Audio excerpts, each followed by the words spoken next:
5, 4, 3. Do the whole drink iced lattes. Aficionados drink iced latte. Hey guys, I'm Dani from Allpress London and I'm going to show you how to make the ultimate iced latte. Alright, everyone knows an iced latte. Ice, milk of your choice, coffee shots, Bob's your uncle, Fanny's your aunt. So for the ice, you don't want to go overboard again, otherwise you'll dilute it too much. Coffee shots, 25 mils.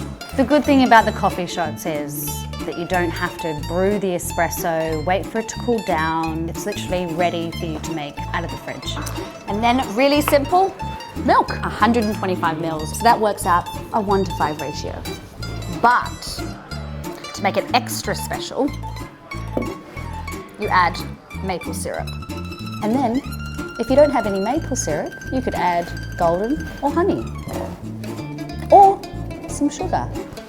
Okay, give it a good stir at the end.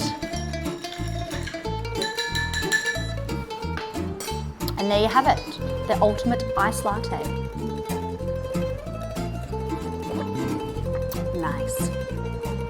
The maple syrup is very good. Is it? Yeah.